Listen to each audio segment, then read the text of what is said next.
Régulation de la commande publique, l'ARCOP va remplacer l'ARMP, informe Le Soleil. Selon le quotidien national, l'autorité de régulation de la commande publique aura des compétences plus larges que celles de l'autorité de régulation des marchés publics. En effet, explique l'astre de Anne, le président de la République, afin d'améliorer en permanence les performances du système national de passation des marchés, a décidé d'élargir les compétences initiales de l'ARMP à toutes les commandes publiques en créant l'autorité de régulation de la commande publique ARCOP, dont les missions, poursuit Le Soleil, intègrent les marchés publics, les délégations de services publics et les contrats de partenariat. Ainsi conclut le quotidien national, le chef de l'État demande au gouvernement de préparer l'entrée en vigueur de cette réforme majeure qui va davantage asseoir la transparence et la bonne gouvernance au Sénégal. Réforme majeure, oui, confirme critique qui titre en manchette « Nouvelle autorité de régulation de la commande publique, l'ARMP étend ses tentacules, asseoir la transparence et la bonne gouvernance, mais aussi donner davantage de pouvoir aux régulateurs pour prendre en compte la commande publique », écrit encore critique.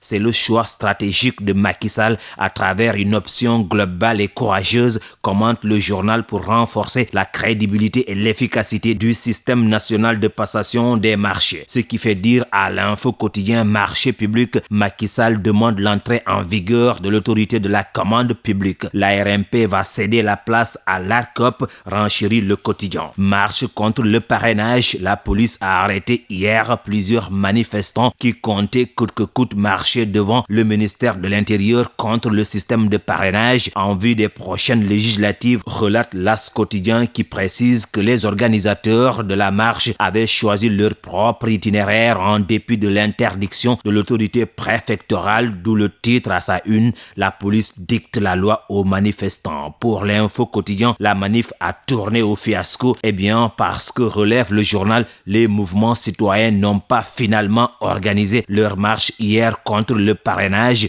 Le public n'a pas répondu présent à la place de l'Obélix, mais note encore l'info, Guy Marius Sagnan et compagnie ont remis en cause l'itinéraire autorisé par le préfet et ont tenté de rejoindre le rond-point du ministère de l'Intérieur. Ils ont été tout simplement et tout bonnement arrêtés par la police, fait savoir le journal. C'est sans doute ce qui permet à Vox Populi de dire « Marche contre le parrainage, 18 activistes arrêtés, la police fait avorter leur manifestation ». Ça s'appelle un flop, estime pour sa part Source A, qui ajoute que les 7 organisations de la société civile ratent leur marche contre le parrainage. L'opposition déserte la place de la nation. Et puis Égypte-Sénégal comptant pour les barrages du mondial 2022 au Qatar. Les Lions au Caire depuis hier respirent confiance et sérénité, constate en une Stade, qui nous apprend que l'équipe nationale du Sénégal a foulé le sol du Caire hier peu après 22h. Cissé et ses hommes débarquent au Caire où ils affrontent demain soir à 19h30 l'Égypte en match aller comptant pour les barrages de la Coupe du Monde Qatar 2022, indique de son côté l'As quotidien.